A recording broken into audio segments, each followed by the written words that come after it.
Okay. I think the last thing that we ended on last time was our registration form, and everybody had a chance to sort of chime in on it and make comments.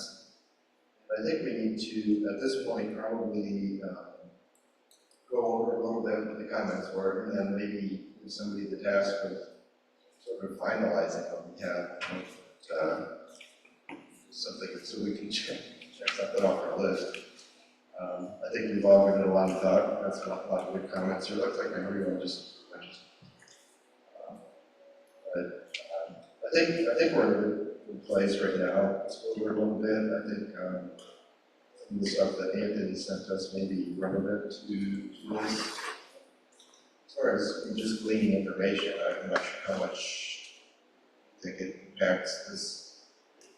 The only thing that would impact is if we were going to make some of that information mandatory, because not all people would be required to do all of these studies. So I guess collecting the information may still be relevant, but there may be certain owners that say this doesn't apply and I'm not required to have insurance. So it's just like an correct. So we can probably do all this stuff. Changing, yeah, just as long as it says if applicable. So it seems like the only thing would be go to EPI and additional use permit have insurance on. So you want to see what? Yeah, let me see what the latest this draft is sort of what we ended up with, but sorry, I think it's Thank you.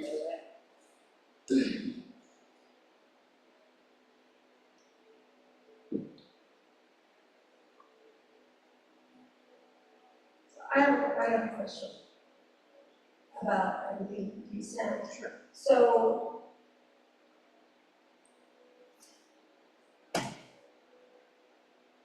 maybe this one's a good way for us to weed out who is what. You know, who is short-term rentals officially, who is actually vacation rental. Because if they're not staying in their house at all, then it's vacation rental. And then the question comes up is, do we allow vacation rentals in Pleasant Valley? I guess we cannot. But then there's more stricter rules, because I know there are people that own more than one. I guarantee they will stay. Yeah. So they're not short-term rentals. They're vacation rentals. Am I right? Right, they may fit the definition of both of those things. So, and again, I'm not a Washington lawyer, I don't want to be interpreted as needing to be technical legal advice or anything like that. Because I'm not. This is just my way of opinion on it. But you know, if you live in the house for more than 6 months, then you will not. You do not meet the definition of a short-term rental under Washington. You may still meet the definition of vacation rental under the zoning districts if you're under the zoning laws. And I guess, you know, I gave those 3 examples because there's so many different variables that you can come up with. Could I just chime in really fast? Sure. Hi, it's Ariel. Sorry I couldn't make it today. I just sent an email about half an hour ago. But I took if it's helpful, I took what Anthony had researched and did a little bit of augmentation of my own. And I actually sent the summary of that in the last email that I just sent as a hyperlink to a Google Doc. But if I think it may be helpful because it breaks down all of the 3 scenarios that Anthony had outlined, as well as compared it to what a long-term rental situation would be. That would be a situation wherein we're having an owner rent for a period of longer than 30 days. And I know that we had talked about this before where it was unclear because of the differences between the Whatcom County rules and the Bellingham rules and some contradictions therein. And so to see this broken down where we had not made a distinction of the owners that are on the premises versus not on the premises. And we just kind of thought that, oh, well, it's not allowed.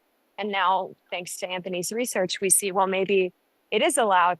And so the document that I sent over kind of makes that really clear of like, it's allowed when it's like this, it's not allowed when it's like this.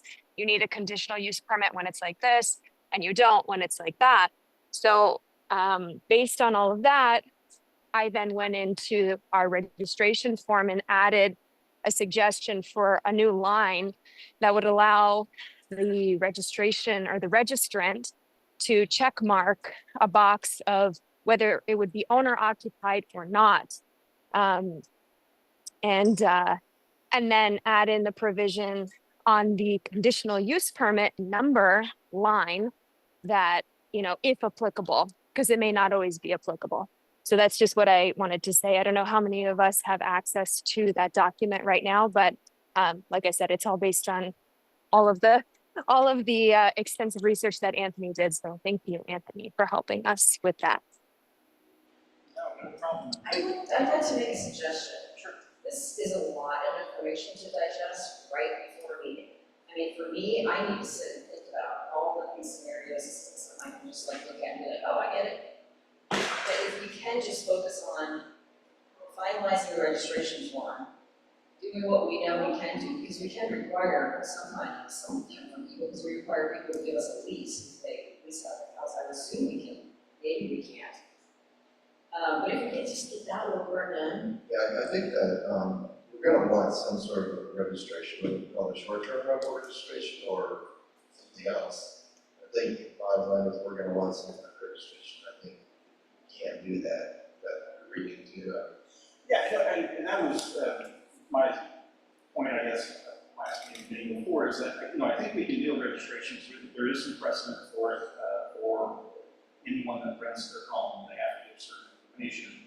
I would just be concerned about limiting it just to short-term rental. I think if we're going to do a registration, it should be, this is a registration for anyone in Sun Valley who rents a home, provided, property address, uniform business identifier if applicable, conditional use permit if applicable, owner's name, that type of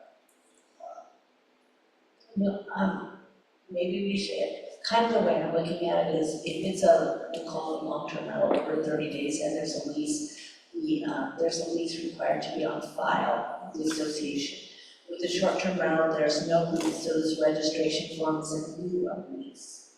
I don't know what type of information is collected when they put in a lease, when we have the owner's information already in our system, so we don't need to ask for it. We have their lease, we know the address, so we can look back in C3 and see who the contact information for the owner. So really, this registration form is a substitute for the lease. I think so, yeah. I think we can go forward with it, and we may need to edit it to go on. I think with the legal attorneys and we look over all the information from them. We've already seen a lot of stuff already based on all the research that we've done. So I think we can piece something together at this point. Maybe a better semantics and a few checkboxes like are we all included, which one are you? Which is like it. There's some information which is reasonable and the long term. And we may need to look at those forms too to see if there's something we're missing. I don't even know if they have a form or they just turn in the lease and the address on the lease, it just links back to the owner in the system. I just do that. So is there anything we should add to this before we give somebody sort of marching orders to maybe finalize this a little bit? Do we need to talk a little bit more of this? I mean, there were some questions I think Barbara had about, is it you who asked who the agent is? Yeah, I didn't know what that was about. Is that like that? If they have a leasing agent that they're going through or the property manager, is that what we're talking about? I think so. So, actually, I mean, if there's a question we have about that, maybe we just don't include it. I don't know. At this point, I don't think that this is really maybe it's a legal document, but it's not legalese. The main purpose of having that is if there's an issue with an issue is occurring with the renter in the house, that we know who to contact. So we need a point of contact, essentially. Right, so if you put your house on, say, VRBO or Airbnb or something, as the owner of the house, if you were to receive a call from Sun Valley, would you even have the phone number of the person staying in the house to contact them? Maybe not the phone number, but you can contact them via that. Okay, so you have some of the communication with them, okay. It just didn't make sense to me. Owners are responsible for the actions of their guests. That makes sense. Yes, if I did, that makes sense. But they're responsible for the action of their agents. Who are the agents? That's what I didn't, Yeah, that's what we're talking about. I think the agent that they were referring to there is if they do have someone taking care of the property. So if you are, correct me if I'm wrong on this, but I think what we were saying there is that if you can't get a hold of the owner, you get a hold of the agent goes out, tries to resolve the problem, is unable to do it, sorry owner, you're still responsible. Okay. Agents is part of our existing rules and regulations. That's just, But that's just fun. it says that action complies with these rules and regulations by their families, guests, tenants, and agents. I presume would be an agent has to exam, or someone that they direct to go do something at their home on behalf of themselves.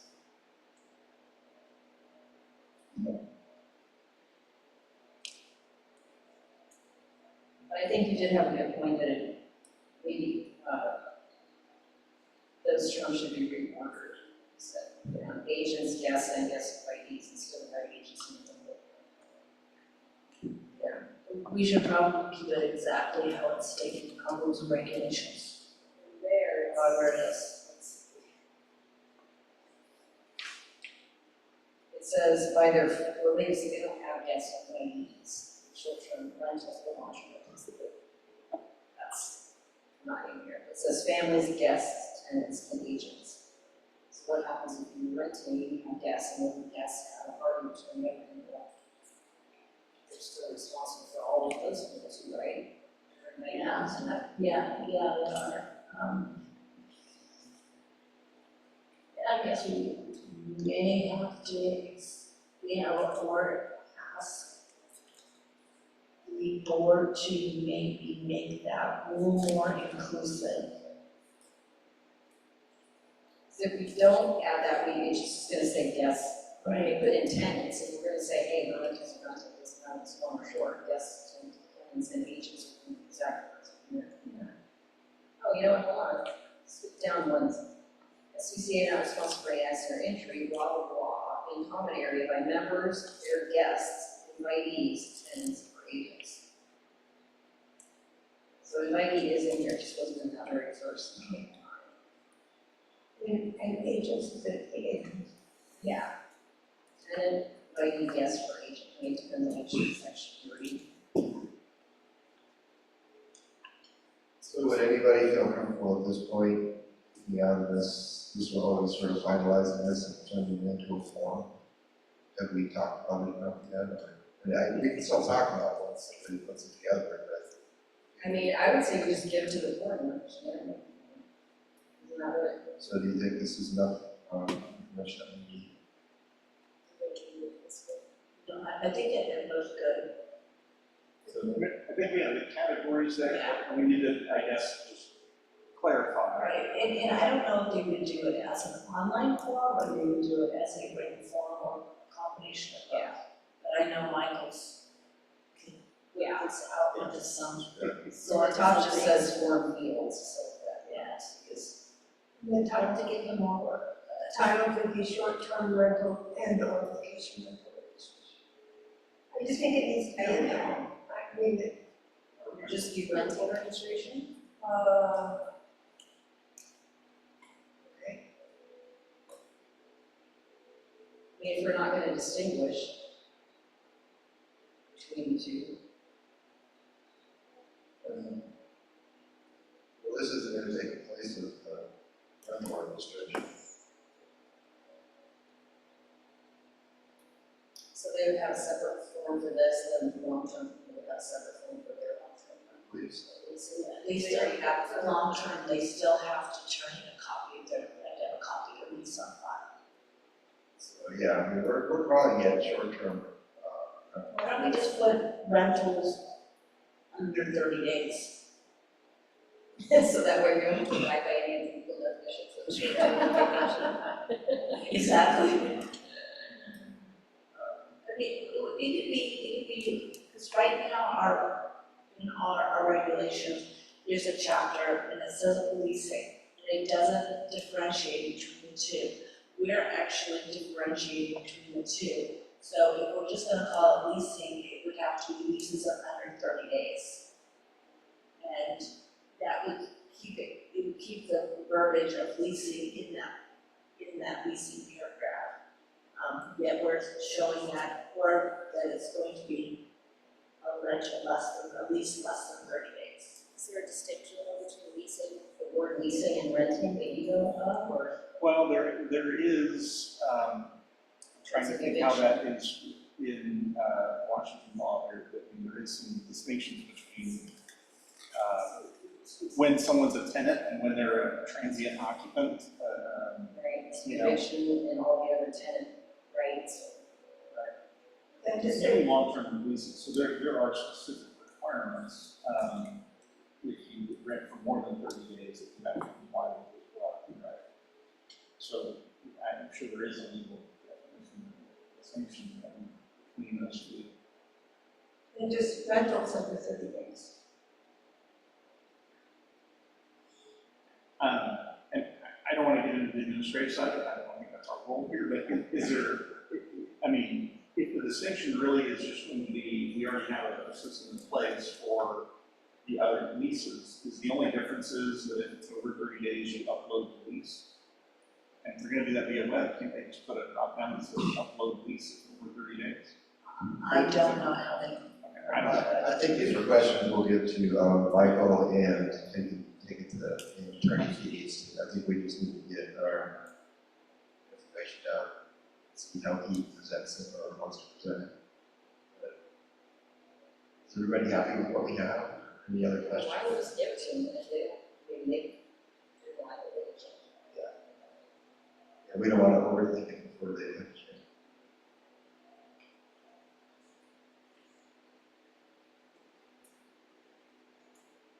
We're gonna add a bottom to that. Ian suggested, members must closely agree, yes, guidelines, fire, and concerns. I mean, that's definitely not something we ask all the time.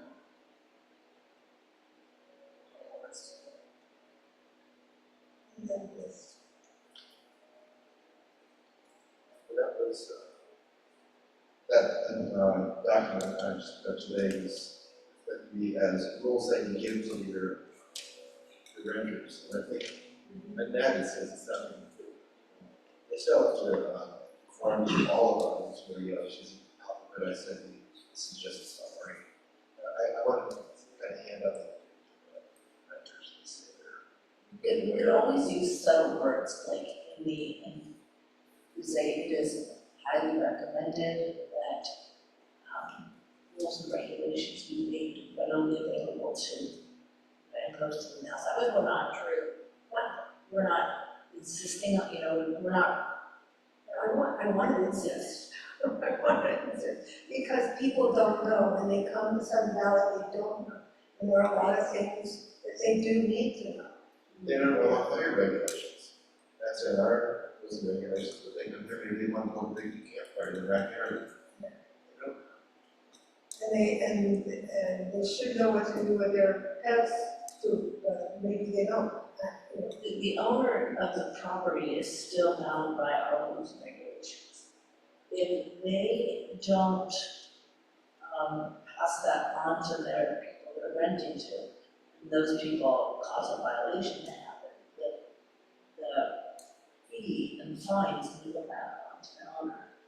So it would behoove the owner to make sure that their guests are aware of the rules and regulations.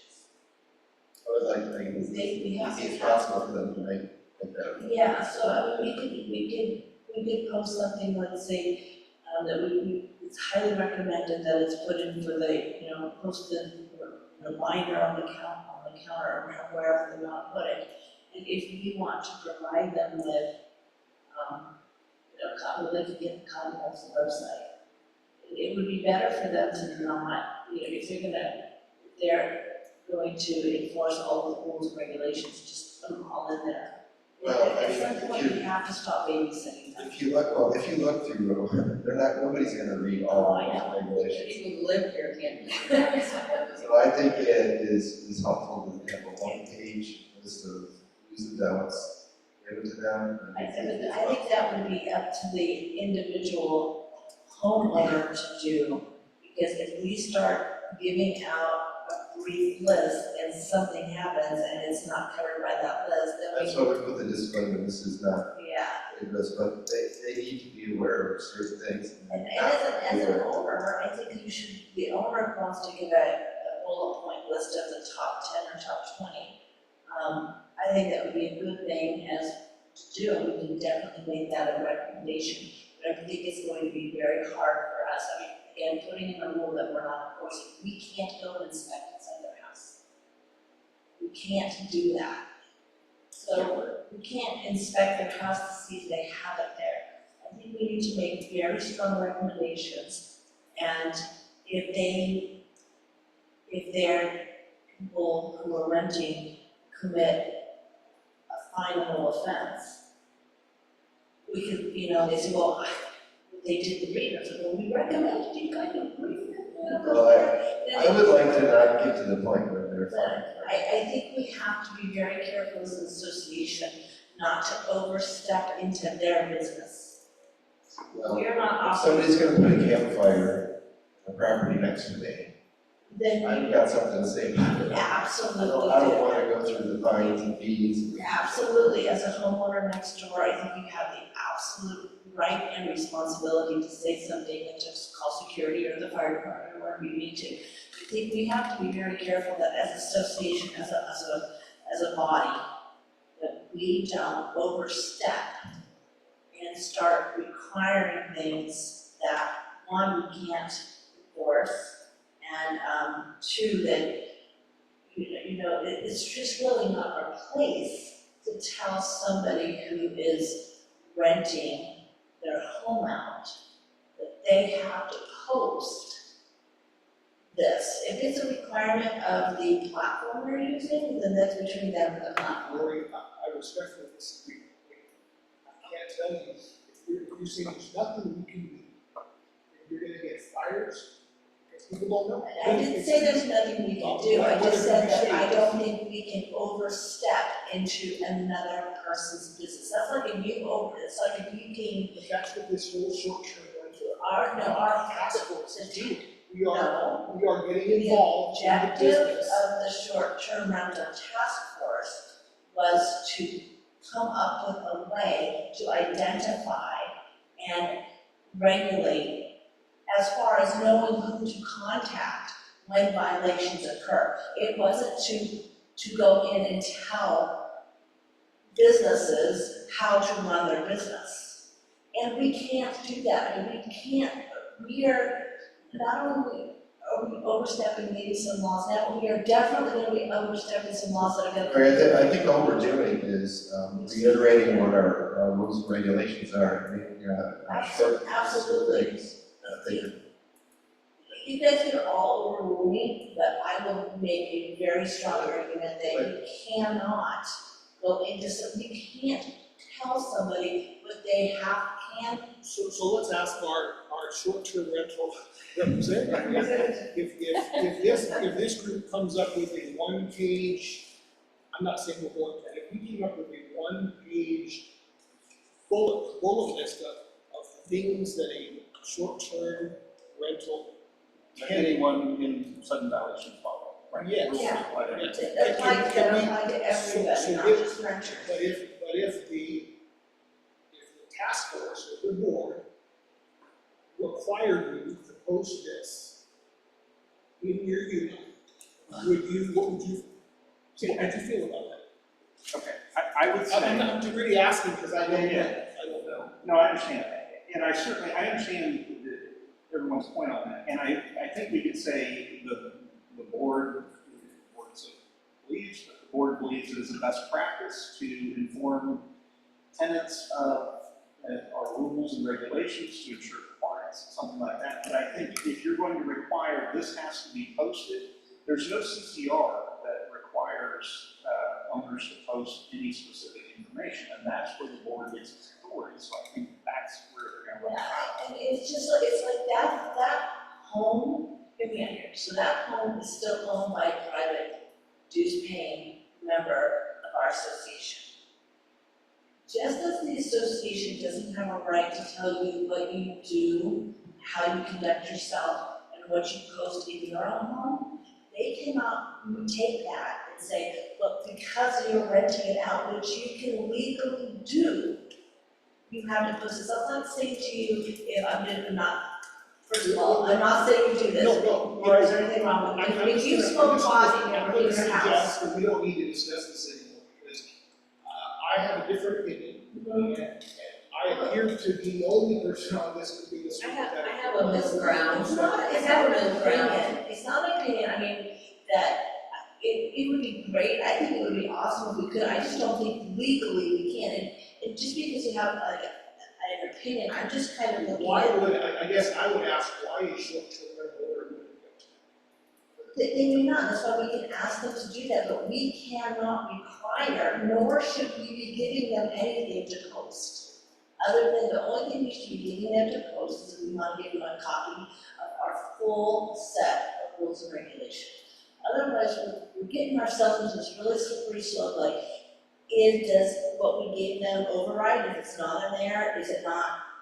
I mean, you're gonna have to go to hearings or people getting fined and. Well, I don't think anybody is suggesting that they're required to post it in their house. This is a list of rules and regulations that we all abide by, and here's a list of things that you can hand out to your guests, so that they don't. If you want to, but I think you're right, that I think that if we go as far as we can legally and make it totally available, I just don't want somebody to go, oh, I didn't know that. Did you read it? Look, I gave you a copy. Now it's on you to read it, and you can decide, do you want to make sure that everybody that you read to is aware of this or not? And it still falls back on the owner. But I think that we need to go as far as in making sure that they're aware. So what, if we tell them that they have to post it and they don't post it? Well, that's not what I said. I know, but I'm just going back to, we do have, there's nothing wrong with us telling them, hey, you know, your people in there, you're renting your house out, here's the rules that they have to abide by. What some might be doing is, posting an abbreviated form as well, so highlighting the most common. But for the association to give something, to an owner and saying, post these, I think we are opening up the association.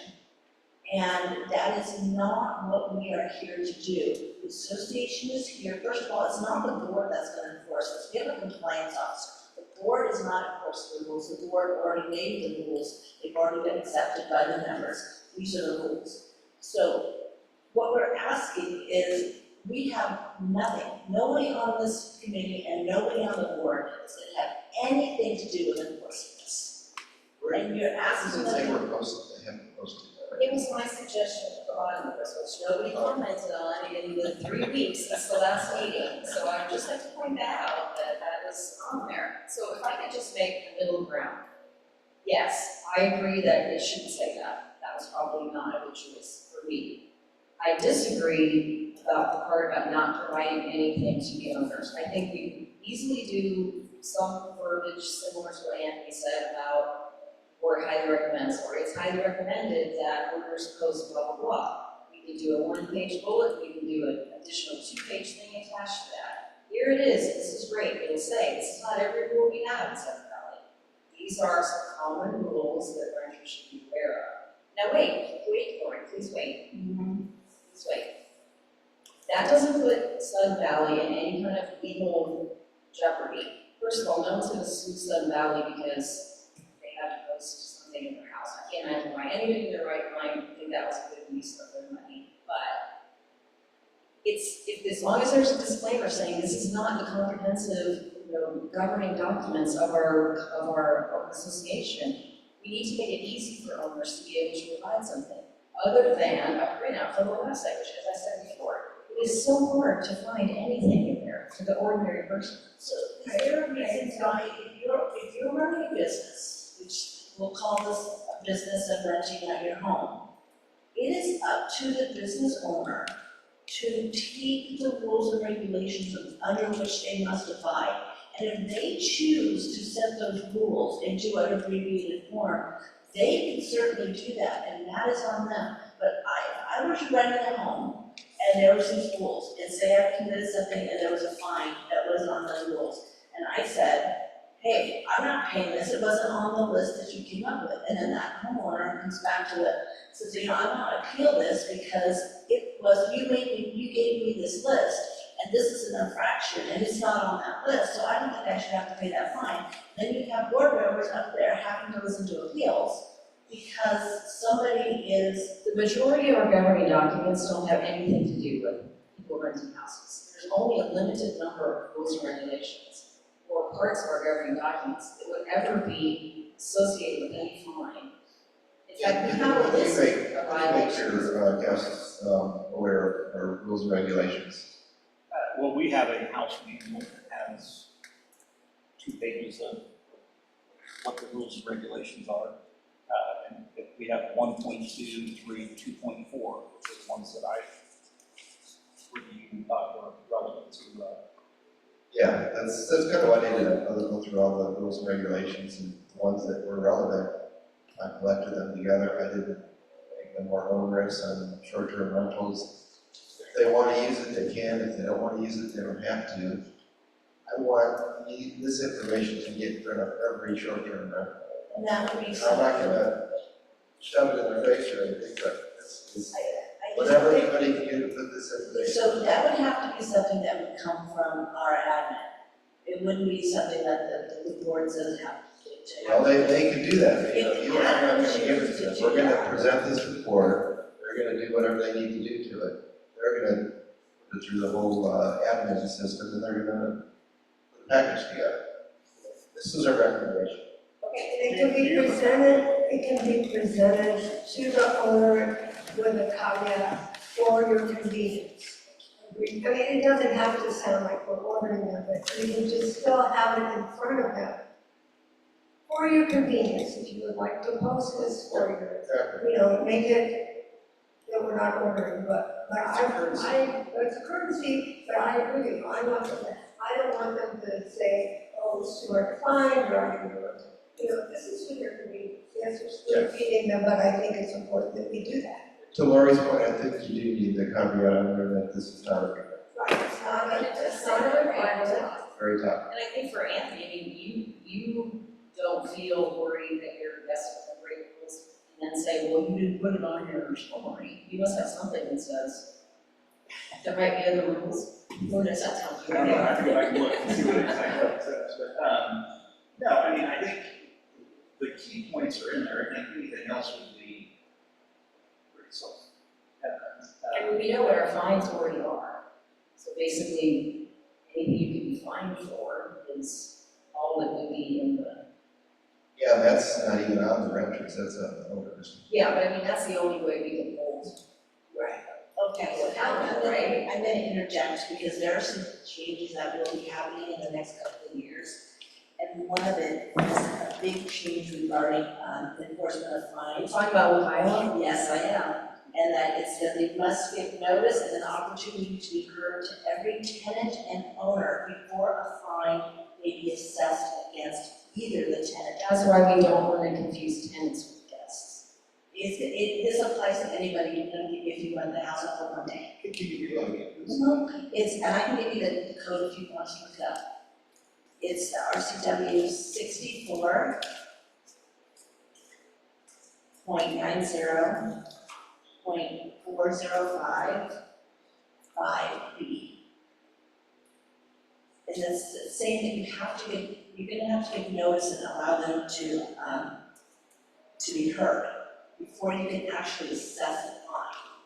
So things are coming in, things are going to be changing, and if we have to keep everything that's going to be happening in the future. Otherwise, we have to build this, we don't want to have this be a program that has to change every single year. Let's build You it. suggested there's something we were talking about that will be relevant? Yeah, I think we just have to know that things just need to be on. Well, obviously, the tenant's gonna be locked on is not gonna ask for a hearing. It's gonna be up to the owner. But we have, so we know what the fines are, but we're gonna have a much harder time enforcing them. It's not hard, but we don't have a ground to stand on, but much more cumbersome. I don't think that's our task here to determine how the fines are levied and. No, but it's just like, everything we do, we have to look at. I mean, I just worry about, having been a tenant in like commercial places and things, and we don't wanna overstep our bounds. And I think that We can't control what happens in their house. what we're doing right now is we're gonna present something to the board, and, once it goes to the board, they're gonna, Michael's gonna look at it, Adam's gonna look at it, Ryan's gonna look at it, figure out how to actually implement all this into this test. I think they need a starting point. That's what we're And I think that the form of gathering information and just having the owners acknowledge that they understand their responsibilities as a rental house, that they are not, that the transfer, making sure that they understand that the transfer of the regulations does not go onto the tenant, that they are still responsible even if there's a renter or a tenant, And a short-term tenant, any tenant. that's the very first thing on here. And that's really what we need to know, is all we're asking them to do is acknowledge that we know this, and this is how we get in touch with you if something should go haywire.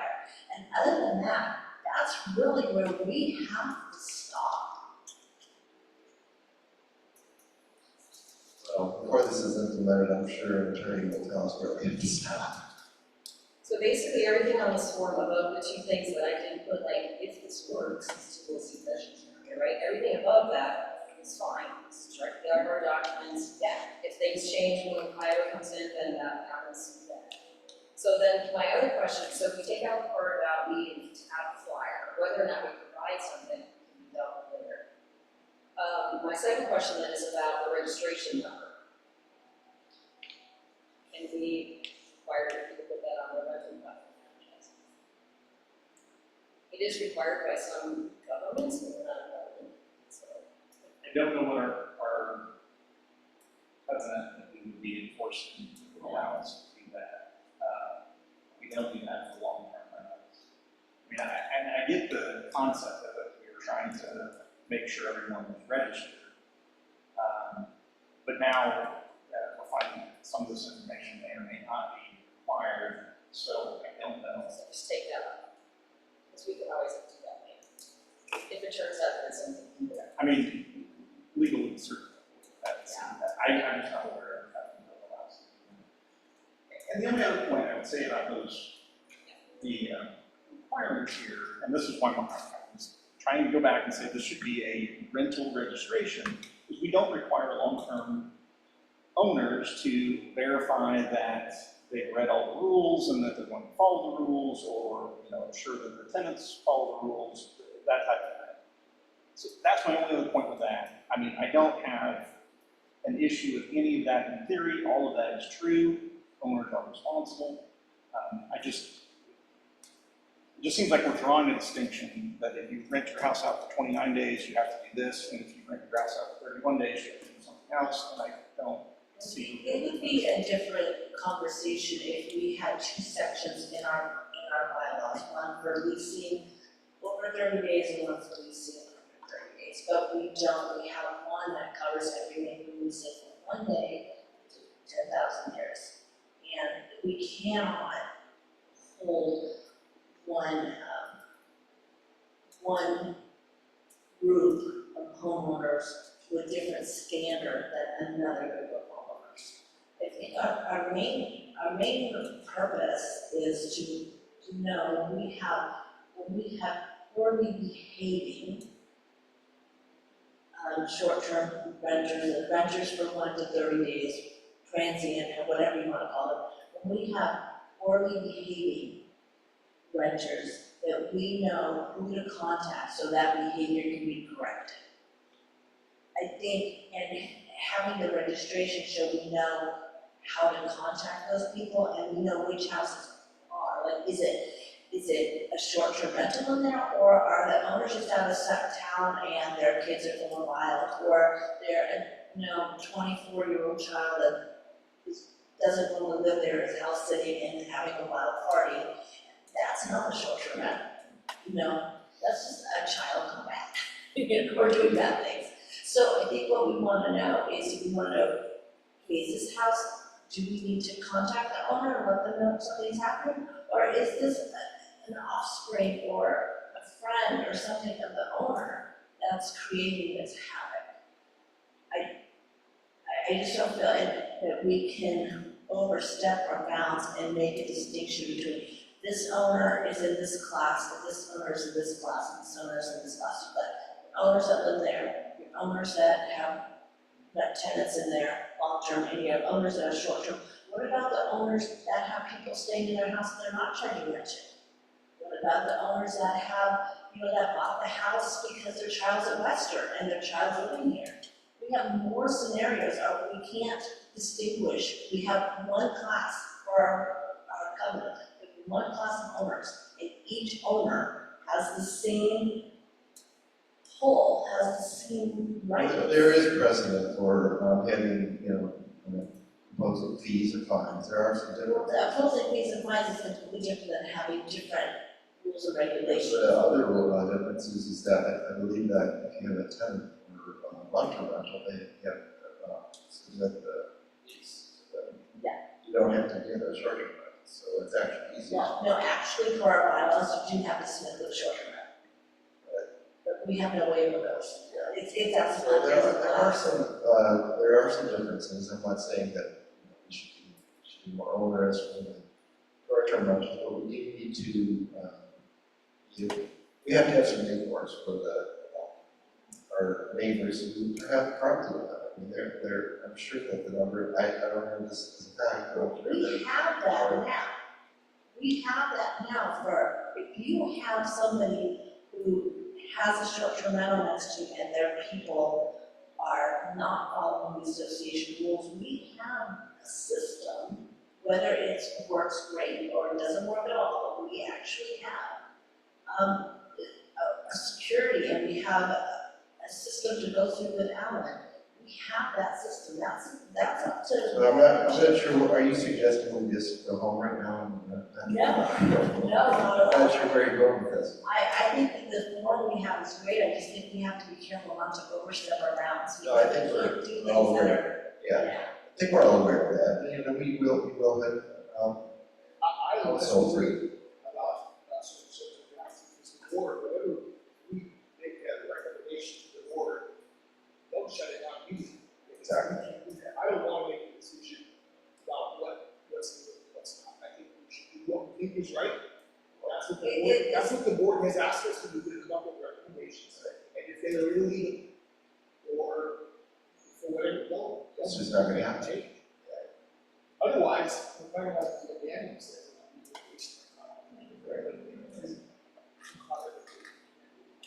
It's important to understand that there are limits to it, and I don't think we should.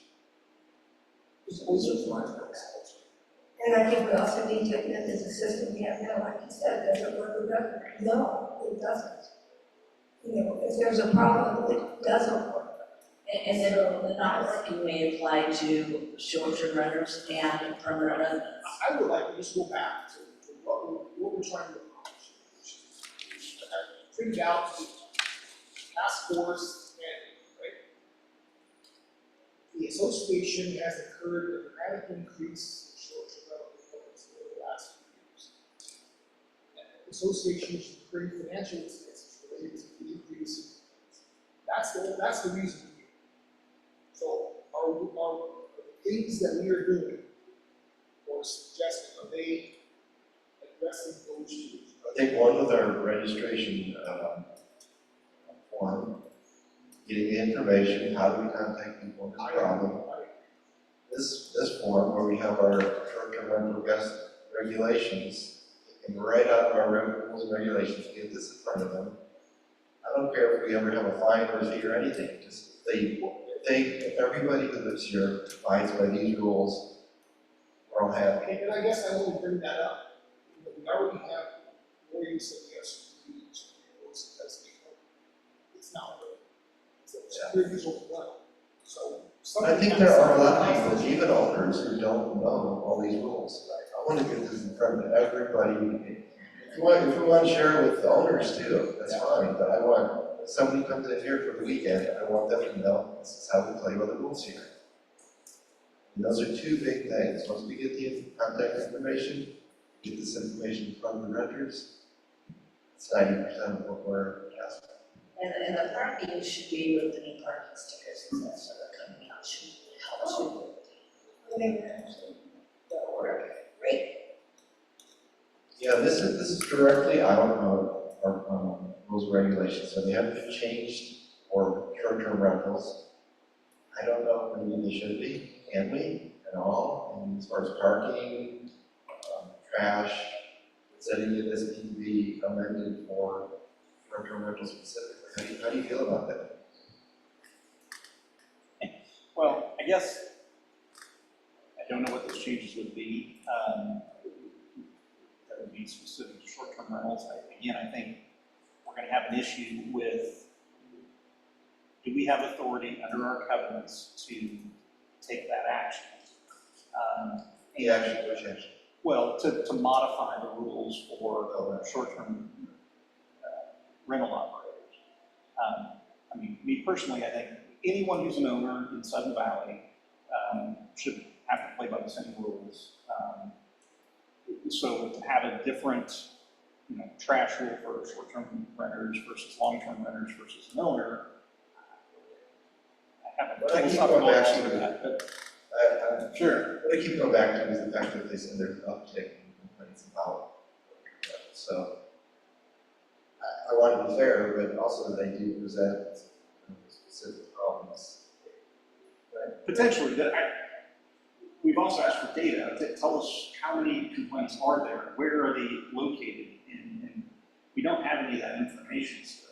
Right. Because, if we had that information, like, okay, no, this parking issue is only related to short-term rentals, then maybe we come back and talk about how do we solve that specific issue that is only applies to short-term rentals. I don't know if we can under our governance, but at least then we have a place to talk from. But right now, it's just we have noise complaints, we have trash complaints, and we don't know where those are originating. I mean, I think we should enforce our current rules. I have a question to the board members. Do we have access to security records? I'm assuming that anytime security does it, you're supposed to do it, right?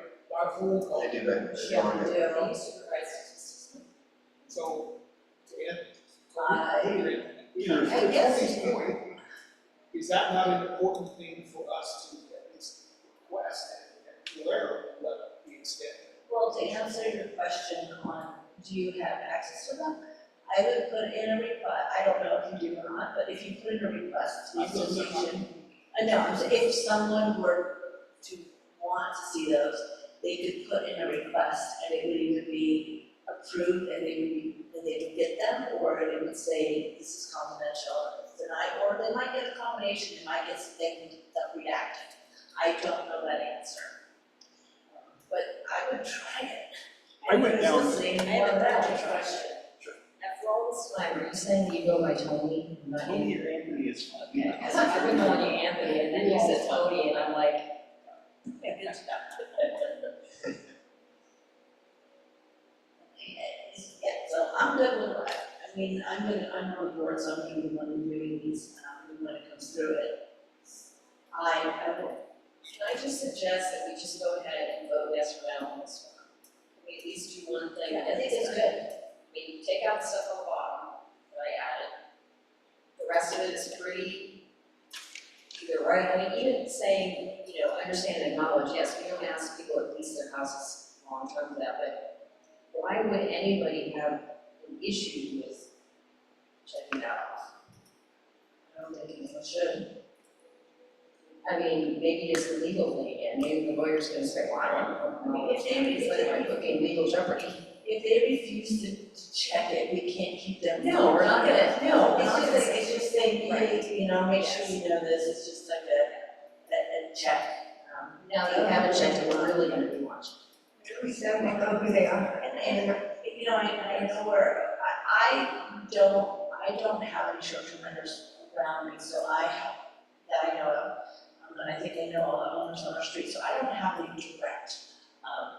I don't even know how my opinion lays with are they a good thing or a bad thing. Personally, I would like to see, I would prefer, I think, for there not to be short-term rentals. I think, but I don't know because I don't have that much exposure. I'm just kind of thinking maybe otherwise. It's like, yeah, I would like to know who's in this house, whether it's a long-term renter or the owner, and not, is that somebody camping out in their house while they're gone, or are they supposed to be there? I think that's my personal opinion, and my personal opinion is kind of not weighing into what I'm seeing, thinking what needs to be done. So with that said, I don't know what I was gonna say. Okay, so I Did I see that? It's bad. think what this form will do, Same as a legal drive. I think what this form hopefully will do is kind of separate the wheat from the chaff, so to speak. You know, there are the good owners and the people who are responsible, people like you and your wife, and then there are people who aren't, that are doing it strictly for money, strictly to make as much as they can off the top, and they really don't care about what they're doing to the neighborhood or what they're doing. So hopefully this will surface those people. And maybe they're the ones who are gonna have an adverse reaction, but then at least we'll know who they are. We don't know who they are, unless you can go buy a house and go, know somebody owns their house and they don't ever live in it.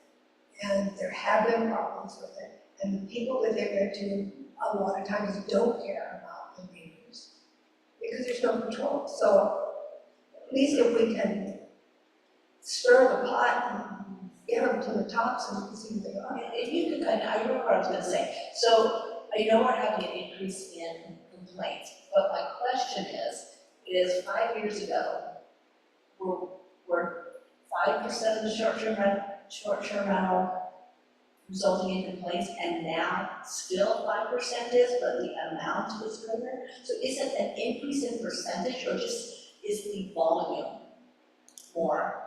If we ask the board, I'm asking you as board members, to provide this group some information. I'm gonna ask them whether or not it happens. I think it's responsible for us, it's assumed, that we know the extent of the problems, and if information is not available, or it's not provided. I mean, if we, and I'm just kind of brainstorming here.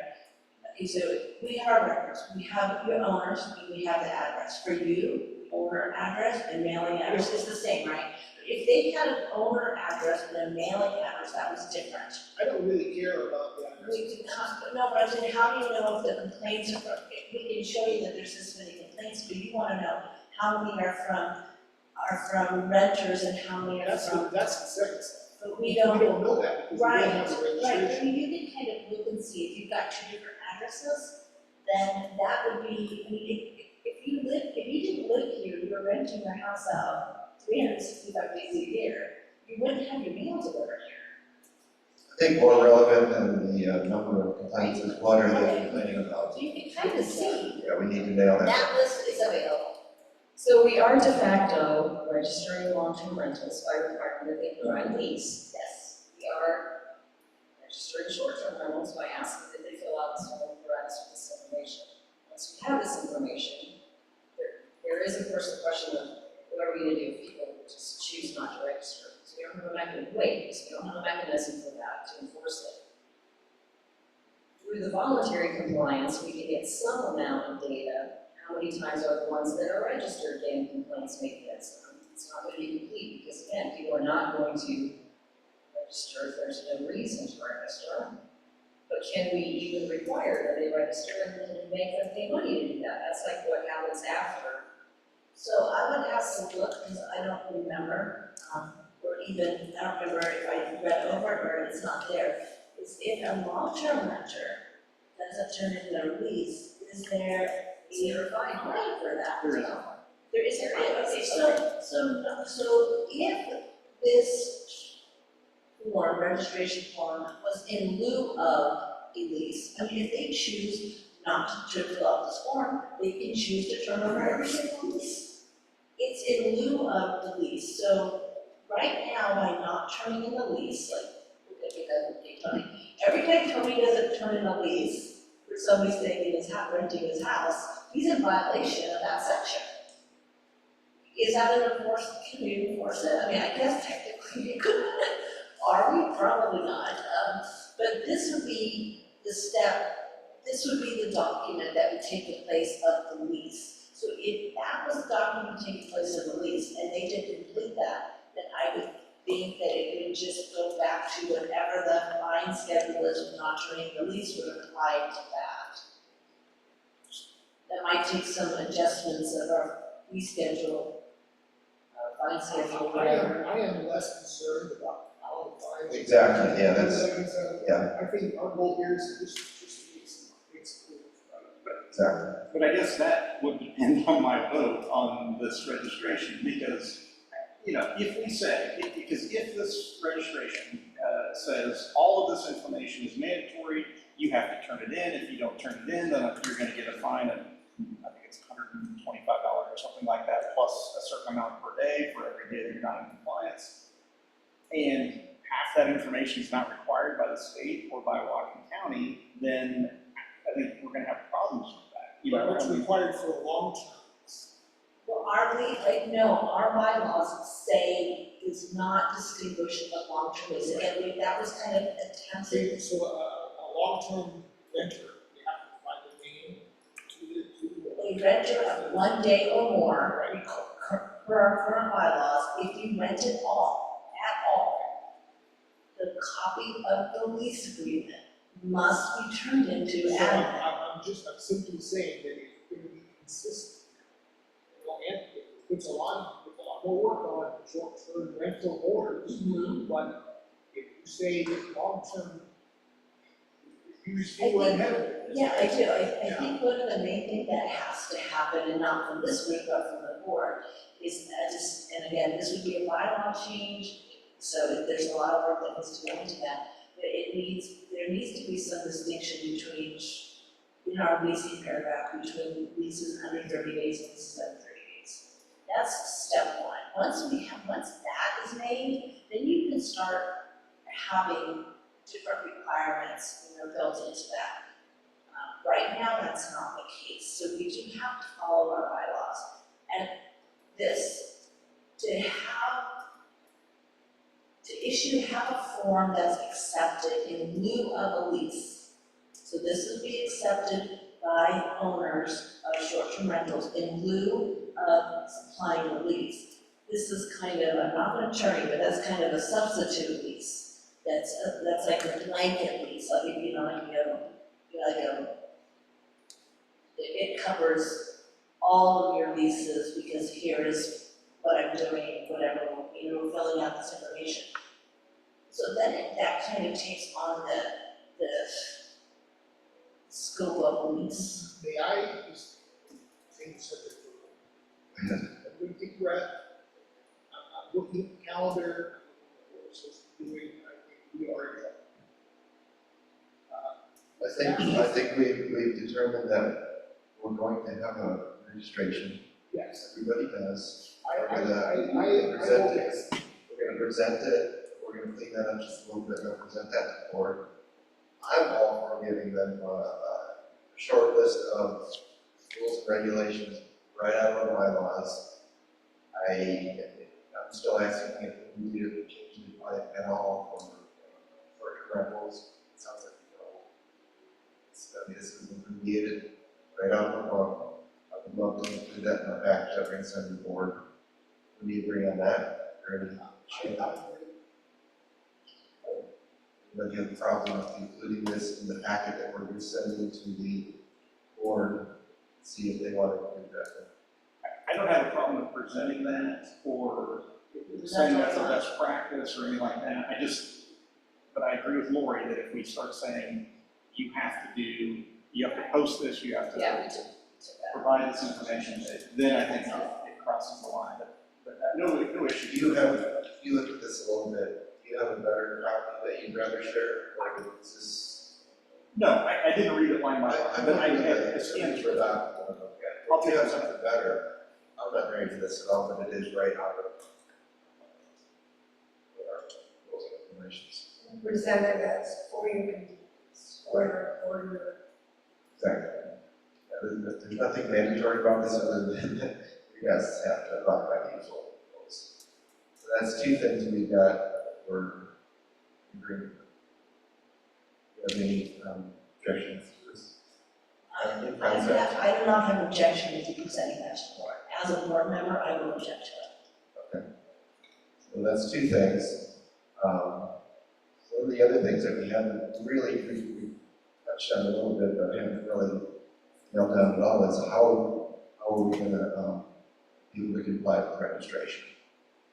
The general manager, offered like a free enrollment period, and he's already stated, and the attorneys have stated we can impose a fee for registration, which based on real costs, and that are more than we'll come up with one with that. So the process of actually registering, so if we got the form, how do we get this? How do we make that happen? How do we get that information in front of all the people in Southern Valley and a short-term rental? Any suggestions? How do we inform the membership that if you're home as a short-term rental, we have a registration form now? Yes. All communication channels are postcard. I think someone asked about it, I mailed to every single person. I don't know this, but I assume it should just raise the postcard, maybe it's wrong, maybe it needs to go out in a regular letter. Yes, they do. They do, but I don't know if I would count that, because people, if it's not addressed to them, I don't think everybody looks at that. And here's one thing I think we have to look at. We have to look at our bylaws and our rules of regs to see what is an official notice. If you're giving this as an official notice, that you have to now register. Maybe It would be a mailing to probably introduce to the community. That's a legal problem. That's a board, we should decide how to do this. we can just. But besides just informing them about that, how are we going to give them something? Are we going to? That's overlooking the whole. Yeah, I think I think that's the next step. So what I asked them in, I really want this. We have begged out 5 times. We're given 90 days. We've now reduced 22 hours. How many documents do you want? Well, I'm glad you asked. Great question, because I copied something that we got from our general manager. They didn't make copies from everyone here, but it's So we would like to make it's copies an of email. mine. That's okay, it's an email Mike Bennett sent us, May 22nd, before our meeting, Okay. before our first meeting. He asked us to do some specific things.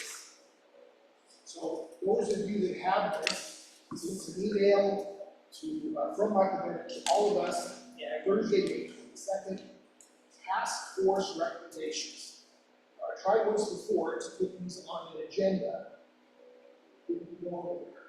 But I'm going to bring it up again. Because Michael has specifically requested that we address a few issues. Number 1, adopt clear short-term rental rules. I'm not going to read this whole thing. That's what we're supposed to do. Number 2, create a tiered fee structure. Number 3, consider, and this is an applicant this week, limit the number of STRs per location. I'm not going to talk about that right now. Number 4, record reporting. Number 5, enforcement agencies. he asked us specifically to deal with these 5 issues. We are now 5 meetings into a 90-day period. I don't know what the order is. Here's what I would touch on. We're doing this. Oh, you're not. So I guess I want to ask, rather than just continue the way we're doing, we're not going to get that stuff done in the next 45 days. Can we just go down the list? Yeah, of course. It's like, the second one right there, we're already running into a problem because of all the information Anthony provides. We can't require proof of Whatcom County compliance with licensing letters. Okay, so let's talk about, You don't even know now what let's talk about it is. again. Okay, so we did the first one. Require order registration. Yeah, got That's that. fantastic. Yeah. Okay. Number 2, require proof of Whatcom County compliance. Can't do it. Who says you do it? We don't even understand for sure the legal definition. So this is what our general manager asks, and we not ask the general manager to. It's not our responsibility to make sure they're compliant with But wait, our codes. I'm not gonna argue. My point is, our general manager has asked the school to address some of these items. I'm addressing it. That is Well, part of our he charter, He yeah. is not, he's just case on the board, he doesn't direct this committee what to do. Respectfully, he has a lot of good ideas and he's made recommendations, but this is not a directive from him. Do you not want to take our general manager's advice? I would absolutely. You can, but Well, we've all reviewed this, and we've talked about it a lot. we can't require proof because it's not our job to require compliance with county code. What about We can't limit maximum occupancy or require or change the off-street parking, anything other than what we for everybody else. require local 24/7 contact? That's one, that's part of The the. next section, 3-year fee structure. And we started to talk about a registration fee, which I think the general manager should be the one setting, because that's his, You should. I mean, not setting, but recommending to the board what the. Right, you should recommend to the finance committee any changes in the fee or fines, and then the finance committee will make the recommendation to the board. Yeah, I think that's his job. We can tell them what we think it should be. Where we need from, and what we are asked to do over the next 45 I think we're probably, that's what we're saying, that we're already, This is his job. There's no way we can even touch that, limiting my division. And I would just say our charter from the board was, the task force was supposed to create standards, policies, and registration requirements. I mean, that is straight out of our charter that we're supposed to do. I think that's what we've been discussing. We've got the registration form, we've got 90% worked out, we've got to work out a few details. And then if there are policies that are related to that, I guess we can make those recommendations. Yeah, I think the thing that we're really missing right now is, I mean, this is the rules that the renters need to look at, just to be aware of what our common rules are. But are there any specific rules that we need to present to the people, the owners of the properties? What are their regulations? What do they have to do? They have to register, they have to pay a fee. We don't have that outline. I think that's really the only thing missing. I think there are a lot of people who may decide, you've done the research, you know what, play by the rules, but there are a lot of people who decide they want to do a short-term rental. No idea. We need to be able to look at those guidelines now. And I think, as far as I'm concerned, that's all we're really missing at this point. I mean, we talked about, how to implement this, and I think we determined that that's an admin thing. Is there anything, is there something here that you feel like we're really? Well, again, the issue is, it's kind of, how are we going to do that? We talked about that, We talked about it, but what kind of recommendations have we made? Because that's an issue for security, as it, is, right? So, one thing that the long-term planning committee has done, and this is not right now for a compliance reason, this is for a research reason, is that they will be able to identify when there's cars parked in the streets, or cars parked on the grass, or whatever, are the cars there coming from members, owners, or are they coming from people from out of town, whether it's their short-term rental coming out of town, or they're coming from out of town? If they don't have a sticker, that's gonna tell, that's the first step in some information gathering, and I know that it's the information you've asked for, so this is the first step. It's not gonna happen probably in the next 3 weeks. It's gonna take a while, through the summer, and things like that. And then the second question is looking at, our streets are private, so can we, and we already have a rule that you can't park on the pavement. I'm going out on a limb here, I'm going to think that the violation of those parking rules are probably 90% committed by residents who are here full time, not short-term renters. Well, that's one of the things that's in this, so that at least Yeah. short-term renters will go about it. Right, but and I don't have a problem with the property owner giving those rules. My issue is the association in its capacity as an association giving in an incomplete set of our rules and regulations to a property owner. That's my concern, is us handing over to them an incomplete set of rules. We should it is a big concern to do You that. feel very strongly about Why that, just would like you? I was feeling kind of like very strongly about something last time. My point was, about parking. It says it here, I mean, if everybody abided by the rules that we all have to abide by, parking, which I did outline here, I think you wouldn't have a problem with parking, right?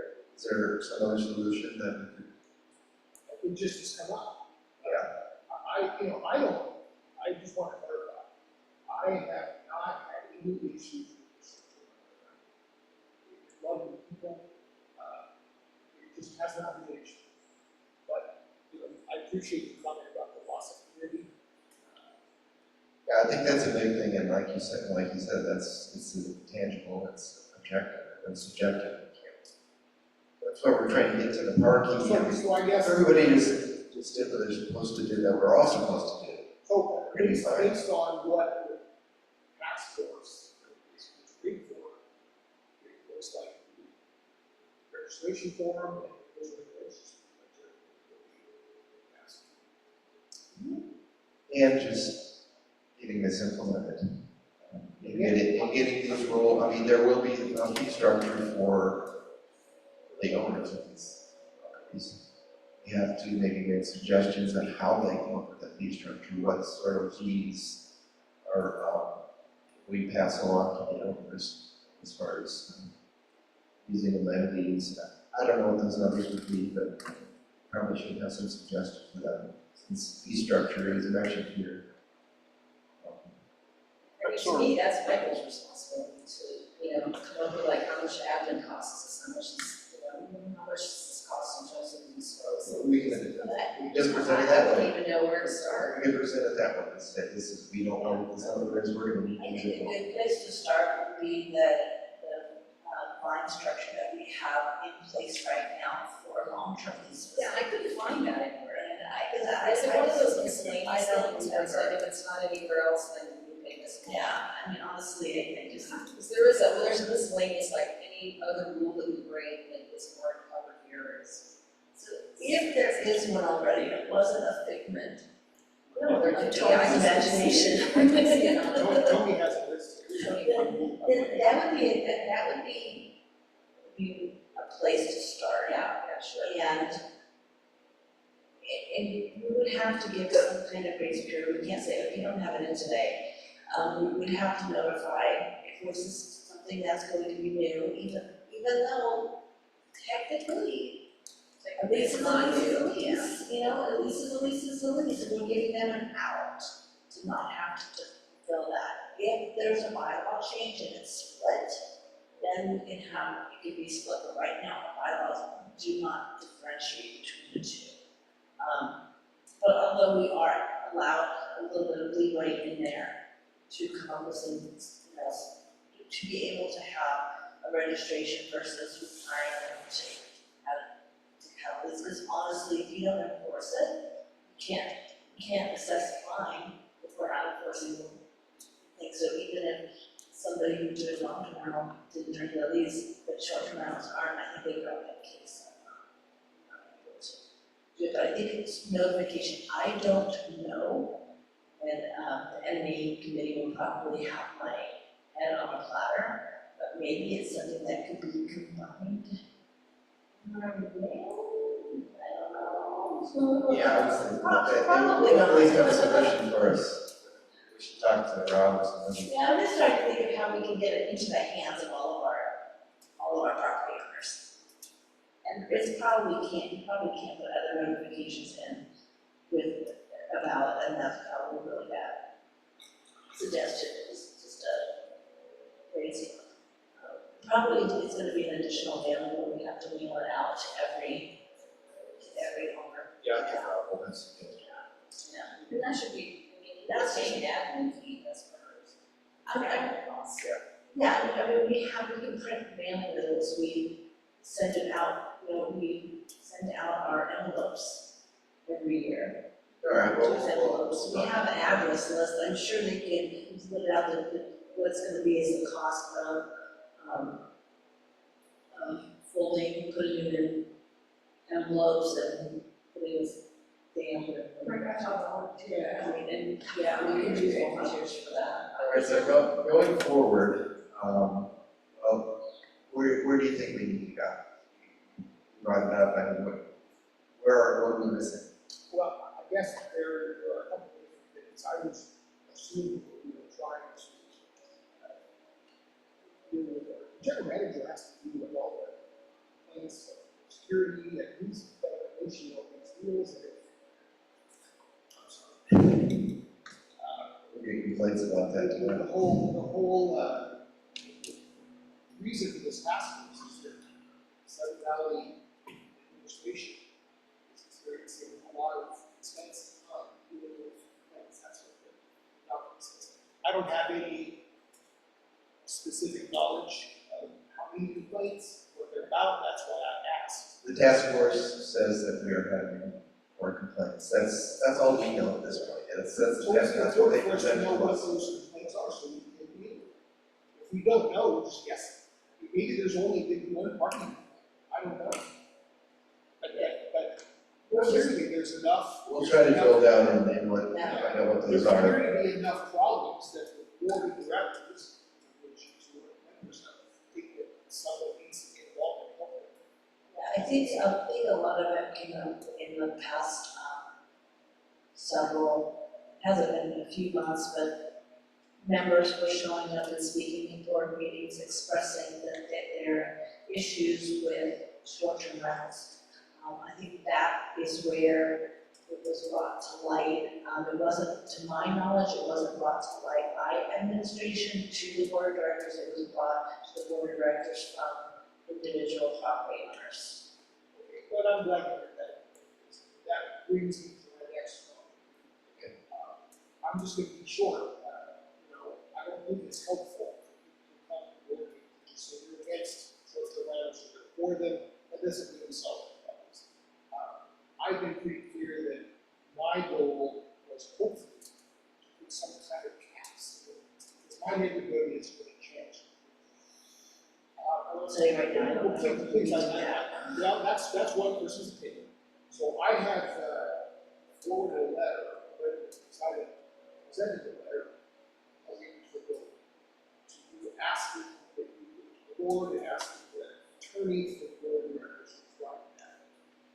Have you done that? No, I was going to present that with the rest of what we have. Because what we're going to give them is not the final thing. Okay. But it is something that they'll want to see back. So, the reason I'm here, the reason I'm on this street is that I was hoping that this was going to be a little more than just talking about the registration. It was, the task force recommendation from the board was that this group be comprised STRs and 3 that oppose STRs. I don't agree with opposed STRs. I think all of us just want to make money. So I couldn't find people who were just very opposed or very for it, it's just didn't So help. it's been a bit frustrating for me because I'm not sure why. Because anyone who, there's really I can no answer that. voice with opposition to unlimited STRs. It's just not part of our agenda. I think we all came in here though with some of what you're feeling. Anthony's take's gonna be different because he is an STR. But I think the rest of us all came in with the thought, what can we do to stop us from being overrun by STRs? But I feel like for me personally, what has happened was, I've been basically smacked in the face with the law, which clearly limits so much of what we thought we would be able to do. And I think that's why we can't really even talk about it here because we are lawyers.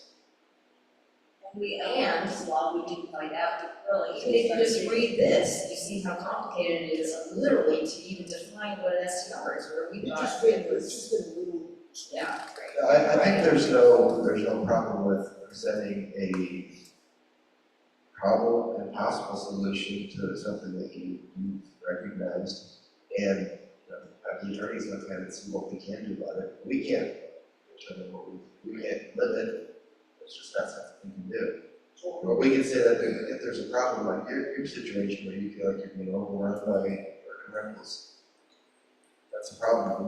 We need to present that problem to the board and ask the attorney, what can we do about it? And that letter presented to the board before 90 days, we have to wait until August. Well, I don't know that we can get it, can we get that agenda for tomorrow? I don't think we can. Maybe for next, That's all I ask. I mean, I know I am not an expert on Robert's Rules of Order and any of that stuff. I know there's times that we can't amend the agenda. We have so much documentation, I think, that it would be better that we post it. So let me just back up and say, what would you want, what response would you want? Again, There's a lot of I these did not things. craft that letter. You asked, you suggested that there are different opinions of the legal standpoint. The letter from the attorney says that necessarily there would be a requirement for unanimous approval to this other individual to access. Well, I mean, that's what I'm saying, if we give that to the board tomorrow, they're not gonna, well, the attorney, I understand. they want a package. And they don't. Well, we also think said, about everything. there was an email that you sent the other day, it said that the board has any questions, the task force has any questions for the board and the attorneys to bring it forward. So I didn't know that actually, until the very end, it part of the. If the person who wrote that letter, if they want to come to the board meeting and read it within 3 minutes time, they are not discouraged, you're welcome to do that, and it gets on the record, the board hears it, and then when we get to everything, so if they want to do it, you can let them know that they're more than welcome to come and have their 3 minutes. Is that person an attorney? Well, I mean, I'm just asking because my thought would be that the board is gonna go with what our division attorney says. Unless another attorney with more experience comes forward. or there's something that, there's been changes in the law that Yeah, if fits it's that like, opinion right now, and I don't know if that has to. So once again, this individual has asked that the board take that document, ask our attorney to respond one specific paragraph of the document, that's all it is. So again, where you stand with this thing. But So they ask is just the board review it and ask also to the attorney for a second opinion? Yeah. The attorney rendered an opinion last year. A lot of things have changed. And as you know, this individual believes that the the board of directors attorney has misread or misrepresented as Well, I think it was what we present. If we have questions like that, we need to include those questions with it. This is going to be it's going to be a lot of stuff for the attorney to review. Once we appoint a role to the attorney, he's going to be looking at the whole thing. I don't think we want to ask him one question and then come back, act on it. How would that, how would, my question simply was, as this is your intent to give this to the board, ask the board, hold that letter. Sure, we can absolutely do that. That's all. If, let's just say that Richard Davis was wrong, how would that affect, how would the letter from your acquaintance, how would that change our registration form? I'm not going to speak to that person. From what you read, Yes. how do you see I that don't know that it changing? will affect. Okay, because I didn't see that It won't it affect- I would don't think it change. will So if it's not gonna affect the form, or we're gonna go with the form, or we're gonna submit the form to our attorney, I wouldn't want to pay more to have, look at something that was not going to affect our. The other question is, are we gonna pay an attorney to look at a letter that's written by someone who is not an attorney, we don't even know who they are? Like, how much is that gonna cost? If we give it to the attorney, we're gonna be charged his regular fee at a quarter of an hour minimum, his regular rate to review it, just like he would review any document. You know, I made a mistake a few weeks ago by mentioning a family name. I huge trouble by my neighbors because I mentioned a name.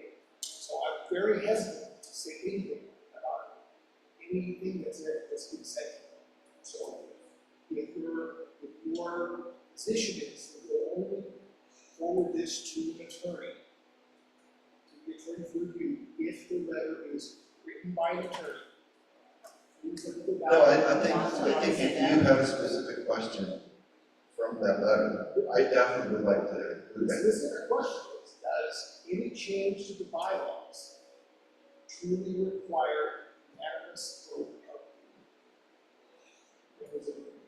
That's what the letter says. So what, okay, we have to define what change in the bylaws you're asking for. I mean, you can change the bylaws by 2/3 majority, that's in the bylaws. The question is, can we add a new covenant by a 2/3 change? And again, not giving a legal bid here, but I think the other attorney has said that no, you can't do that based on that Supreme Court decision. And the attorney, I had been asked, our attorney comments specifically about the statement, the paragraph in this other letter that means that this person does not believe that it would require unanimous, full other membership change bylaws. Which is this? Yes. Somewhere in this. I don't mean to interrupt. I just want to say thanks, guys, and I have to hop off. I'm sorry I wasn't able to be there today. Right, Ariel, thank you. So Okay.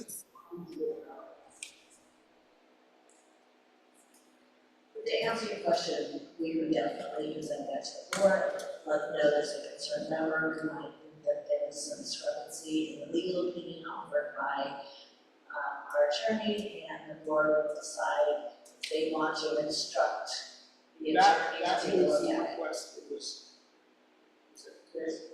There's no harm in doing that. Yeah, I mean, to your point, I mean, that would affect some of the rules and regulations that we would ask for. Because it seems to me that many of the discussions we have are limited by what we do. Yeah, I mean, this was sort of my guiding principle, what we got from Richard a while ago. And I mean, I don't know what would change his mind on that unless he reviewed it. But I mean, based on what though? I mean, I'm not asking for names, but if this is our attorney. I would not bring this to your attention if this was Would be just the a board. guy across the street. attorneys do have different opinions, and there could be something he overlooked. I mean, he's not, he's a human. So possibly this other attorney has seen something, or this other person, seen something in the law that he missed. Yeah, and I mean, attorneys disagree all the time, because that's why they have trials. I'll give you an absolute, to the board, and request that the board, send this document to the attorney, and evaluate this position. And then just from what I have seen come out of the attorney, if he sticks with his opinion, he would probably not just say, oh no, I'm right, he would give us a reason why, he would give us some thought, some deeper thought on why his opinions, he still believes his opinion to be correct, and believes the other one to be correct. So at least that might be something, and again, it's an attorney opinion, and honestly, the board would throw his opinions, wouldn't be advised, but they can throw his opinions out there and do what they want. Wouldn't be a good idea to do that, but I don't know how it really too much would affect anything we're doing, that's my question. Well, I guess specifically, we have the latitude to make those changes. We have a suggested change that we make. Because like we have, I might, if I had spent any time thinking about that, but I haven't. There's just been Is it more, there's do been you no think it's discussion. more generally about like cap limits? Cap limits on short-term rentals? Possibly. You know, the thing, can we, have someone post, there's just so many things we said we can't do. If It's the frustrating, bylaw. it is. It's frustrating. Yeah, and if it's, if the bylaws absolutely can't be revised, unless there's a unanimous vote of the membership, and clearly that would never happen. But I think that, I will ask, that's a relevant question. But I think if we had no latitude as far as changing our bylaws, there are things that we can do to improve the situation. And I think we've come a long way, just having an administration and having some rules and regulations for renters. I think that's a big thing. I think we just have to, I think we do need some sort of plan to present to the board on how to implement this. What's this all going to look like? So we can ask for compliance. So we have really until the clause, right? 90 days from our first Right. investigation. So that was my point, we just don't have that. And I think that, I'm not sure what the board feels about this, but I'm thinking, and we'll probably have some work to do after the 90 days too. We have questions for us, and ask us to answer those questions. So, I think it was iterative process. we're supposed to come back with something to the board, and then it doesn't necessarily wrap it up. It's We just can't keep this going on forever and ever, because then it's like a committee versus a task force. we still like each other and something else. Two things before, I was thinking about that we maybe can think about for next time is, how do we ensure that new buyers or people, can I say this, who are STR, that aren't STR owners, who might not really pay attention to the situations that are not on STR, how do we bring them into the fold after they buy a house here in a year or two, or whatever? So it needs to be, continually renewed to the membership that this is what happens if we have an STR. You know what I mean? Like, it's great to have a first push, but then what happens when the person buys a house next year? Like, I don't know. I think they're the package, I think it all. Do they give a package when they do it? So, yeah, okay. Yeah.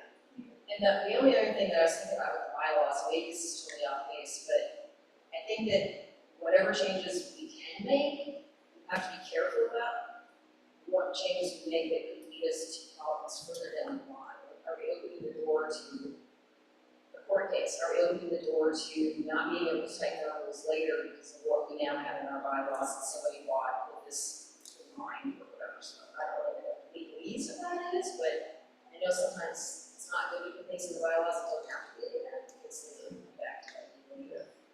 And what associations can impose on restrictions on use of property is only going to get know if I wanna say stricter, meaning the association can't, Right. Fire, I mean. yes. Well, one of the things that I'm paying attention to bring up is, you said new owners, but I think that all people who own properties here should be aware of what we're doing and what regulations are and what recourse they have. And even know that we're working for them and we're trying to make them do better. So I think this isn't just a discussion that we're having with STR owners, it's everybody out there. Everybody out there trying to make this better place. Unfortunately, I just don't think. We don't really know where we're. Like you said, keep your data there, that's the first other thing. So, Yeah, I mean, I just, we have an old street, we will remember a long time. Well, I I think a lot of people. I have been contacted by STR. Operators. I have not been contacted by anyone who is, part of the reason I came on this group is to kind of be voice for people who, said, no, you know, no STR. Because I'm not that way. Yeah, Nobody has contacted me, so I'm a voice. when you say nobody contacted you. I've never had anyone reach out to me based on televised meetings or whatever and say, you know, this is what we think. So I have heard, so I'm not sure if there really is any opposition. Well, we've seen it in board meetings and have, Yeah. you know, if they know that's gonna be on the agenda, we get the turnout. So, if you get one person at the meeting, there's 100 other people that are behind them. So this is a big issue, and whether it's not, even that, I think we should be aware that the board is addressing this. Well, the stickers, I could be wrong about this, but it didn't sound like they were saying everybody in Sun Valley has to come and get a sticker. It sounded like it was like, if you park down in the right area in PM Beach, you should get a sticker Right, sign. and I'm not on the short-term, Yeah. long-term planning committee, but short-term, not long-term. I'm not on that committee, and it was presented, and I know the stickers were ordered, but I know the intent is an information gathering, not a enforced. Right. And it doesn't really help us, right? Because it's like everybody gets it. No, but I mean, right. So who will get the stickers? Whoever goes down this next Maybe week. down against one. But I mean, if you have like, you say Sofield Park, okay, so say you walk down there and every single car parked down there has a sticker on it, No problem. then you know it's residents. If you walk down there and zero have a sticker on it, then you don't know if they are from out of the valley or owners. But, so it's really gonna answer, it's gonna say, we think it's from outside the valley, but maybe it's It's not. gonna take a long time, because people will say, oh, yeah, I live up in B4, B3, I didn't know I needed a sticker, okay, we'll go get a sticker. Yeah, you don't, I don't think they're requiring that, it's just kind of, it's a voluntary, from what I gather, it's like and I'm not speaking for them, okay? But that it's more like a voluntary program to help us gather information on our parking facilities being used by members or those from outside the community. If it's not a requirement, the information is tainted. I don't understand how it can do. I think It's this not, is, it's a long. Yeah. I mean, it's like, it's kind of like They have a an plan. inverse. They have a plan. It can prove that they are members, but it can't prove that they are members. Does that make sense? Yes. Okay, so what should we be thinking about for next week? Well, I think we gotta turn that into, you get the form, we can get the form revised and circulated. And then if it looks good, we can submit it, get it into, I mean, like, if we could do that by this weekend, we could submit it into, to be presented by the short, in our committee reports. But we need to have all our documentation, a sample of that, form with the agenda, so we post it on the website so people can read it and show up at our meeting. No, get show up at the meeting and offer their community community right to give a 3-minute statement. So if you They can don't share want that, the documents that you get your pictures or you know that. Sure. Yeah, I'll have to go, I'll have to see if I can copy it. Okay. Yeah, I don't have it on the computer. Yeah. Or even the one that I put up on Google Docs. Can I get a copy of that one? Before we adjourn, I'd like to recommend that everybody spend a few minutes looking at this document that Anthony is going, Yeah. starting in the area of the lines. This is really interesting. It's scenario 1, scenario 2, it really clarifies how sticky this whole business is. I would definitely like to have a chunk, well, you won't be here next time though, Probably so. not, I'll probably have to use it next time, but I can. Can you stay after the talk a little bit, after, it's not really a meeting topic. So anyway, this is a really very useful way to separate the different. I can't take credit for that, that's No. Ariel's work. No, she did a good job. She did a good job. So, that's your, I guess we're adjourned. Thank you for all this.